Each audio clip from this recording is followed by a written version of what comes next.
Hey everybody, welcome back to my channel. This week, I'm gonna be working on the loft.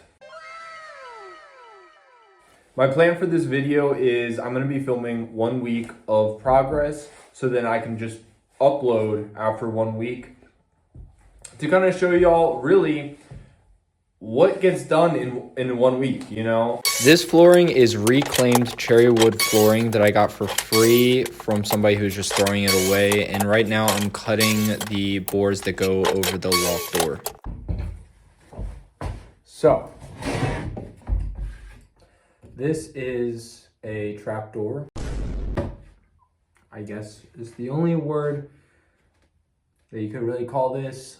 The reason I'm building a trapdoor is because the entryway for my stairs is quite large, so I'm trying to gain that square footage back, so when this is closed, I can actually walk on it. A lot of these boards that I've recycled don't have the groove. There's supposed to be a groove. Let me find one that has it. Oh my gosh, none of these have a groove. Oh, here, this one does. This is supposed to be what's there, a groove. That one's all kind of this. But most of them, it broke off because these are recycled floors. So I have to nail and glue and screw a lot more than you would have to if you're using new materials. I'm kind of just laying the pieces out to make sure that they kind of fit right and I have enough. So this is what I have done. I can stand on it. It does, oh my gosh, it makes me a little nervous. So these hinges didn't do the job. They're just not long enough. This is what it looks like when I pull it up. It matches the ceiling and the underneath of the loft and everything, so. 12 o'clock midnight. The product I'm using here is Rust-Oleum spray paint. It's just the 15-minute dry kind because I have spray painted enough things to realize that at the end of the day, it doesn't really matter. Just prime and paint. The reason I spray paint my windows and not brush paint on is because it gives it more of an even factory look.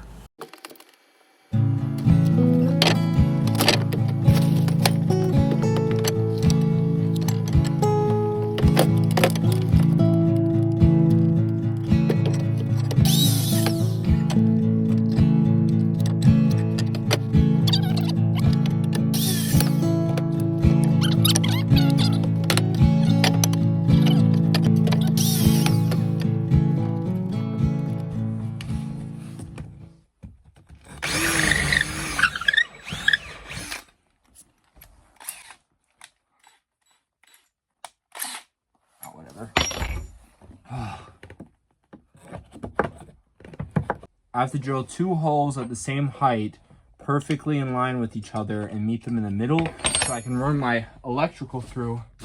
And I have been doing this for 45 minutes. I tried this hole. It was, I've done 2 now. This is the first one. So I have literally, I know I can see the light. I can see the light.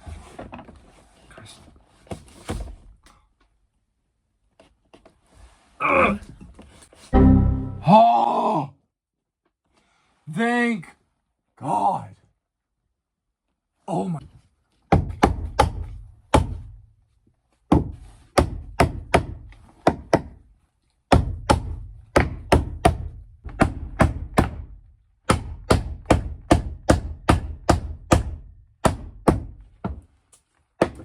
That on the mark.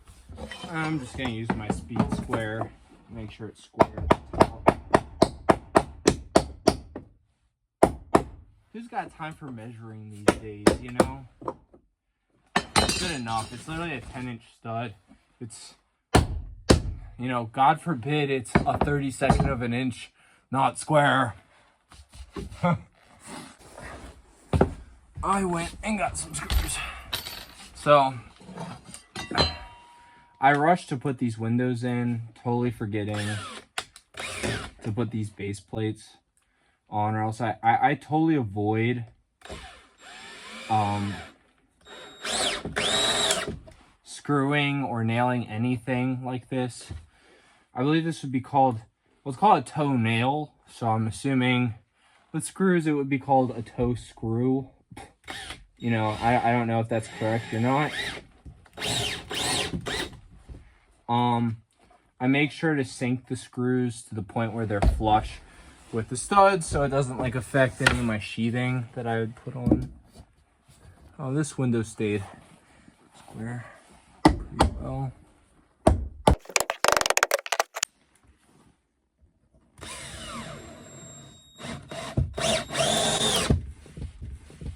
So this is how it's looking around day 3.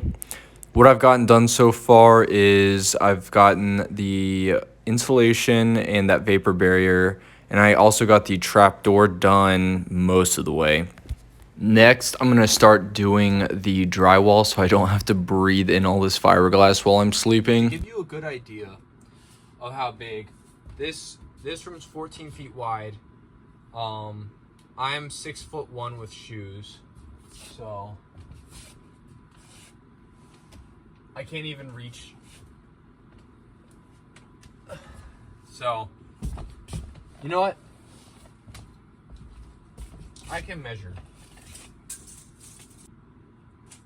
Yeah, 8 feet, 90, one inch less. But like 1 inch less than 8 feet. So 7 feet, 11 inches from floor to ceiling. And the shortest point in the loft here I can stand 6'1" with shoes is about 6'3". The way I get the best result with painting my windows is prime and paint. I use Rust-Oleum, but I also tape off the windows, but not right up to the edges. I leave paint on the glass, and I actually shave the excess with a razor blade. What I'm doing here, and what I do on every wall in my house, is called a California corner, is what I believe it is called. I like to do California, is how I was taught, and it's what I've always done. Day 4.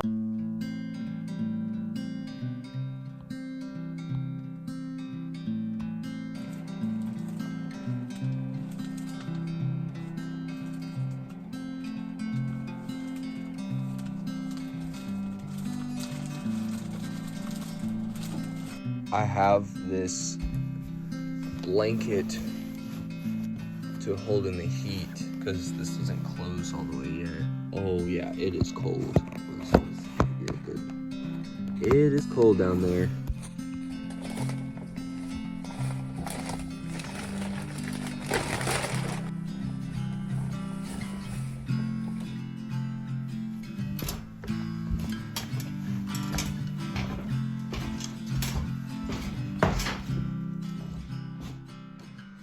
What I do for my coffee, I got this cold brew, and it's just half and half. So I have this hot plate right here I use to heat up my food,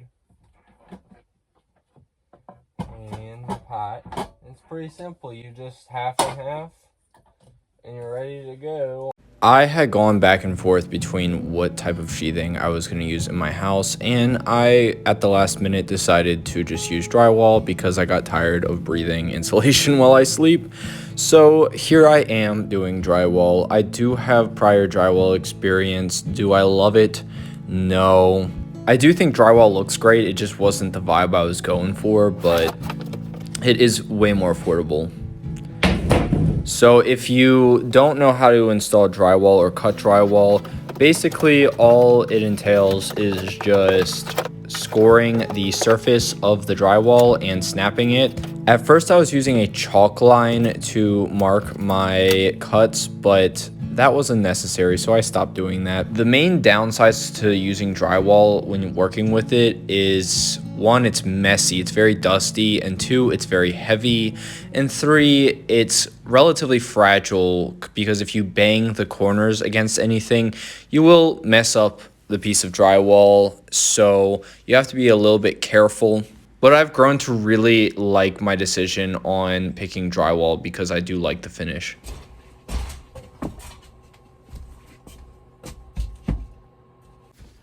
So, when you're doing drywall, you want like a ½ inch up from the base of the floor. You don't want moisture going up in your drywall, and you want to leave room for expansion of like the floor and the wall. One thing that I'm very happy about is most of my seams in the drywall will be completely covered by window trim, so I really don't have to mud that much, which is really nice because I hate sanding. So when I'm putting up drywall, I'm very conscious about like where my cut edges. There's another bird in my house. How? I literally closed the door. Is the door open? No.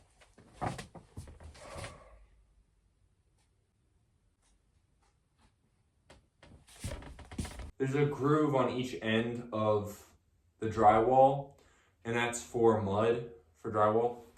And so I'm trying to make sure that these line up with the corners and that the cut edges are what's facing towards the window, because the cut edges are just going to be covered with trim anyways, so that you won't even see them.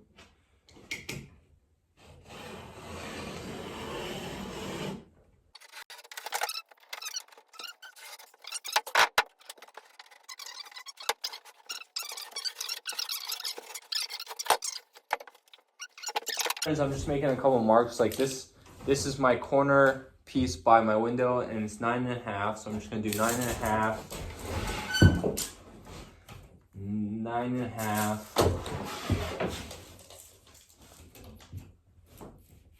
and another one.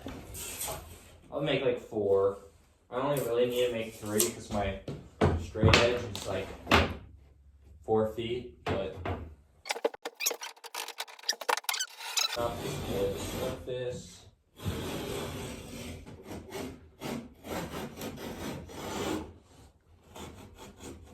Score and snap. Just get your blade, run it across.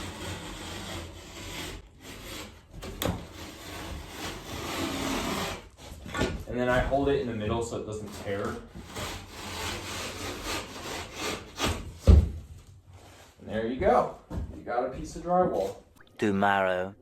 So here I'm installing a vapor barrier on my ceiling. The reason I'm doing this is because the product I'm going to put on the ceiling is a tongue and groove pine, and I've had a few issues in the past when I've used this product on ceilings. One of them being bugs being able to get into it because there are a lot of seams. I got this product at Menards for $1.50 a square foot. It is a reversible tongue and groove pine. These boards only come in 8 feet. And the loft is 10 feet long, so what I've done is I've staggered them very similarly to how you would stagger flooring. And I try to make sure that the seams end on the rafters. But to make sure I'm not wasting too much material, sometimes I do end the boards in between the rafters. What I do for that is I nail a backer board on the seam so there's a nailing surface for the ends.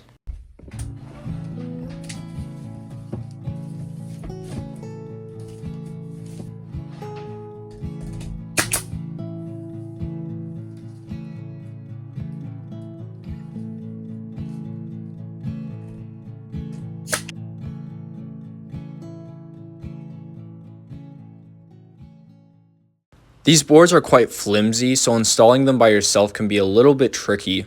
What I do is I start at wherever the seam is, if there is a seam, and I will fit that end in the groove first, and then I will nail it in place. Once that side is secure, I'll move to the other end of the board and do the same thing with the other end.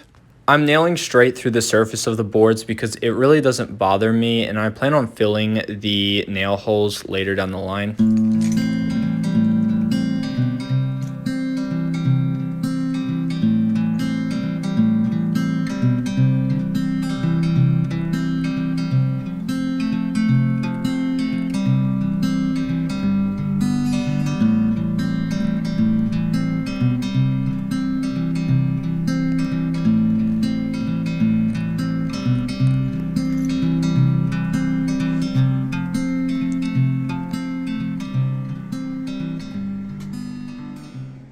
So I know that I'm a new content creator and that my filming and editing skills are a work in progress. So that being said, the amount of support that I've gotten on my channel so far is amazing, and I cannot thank you guys enough. I plan on doing something really special for 1,000 followers once I get there, if I get there. I really hope y'all enjoyed this video, and I just want to wish y'all a happy new year, and I will see y'all in the next video.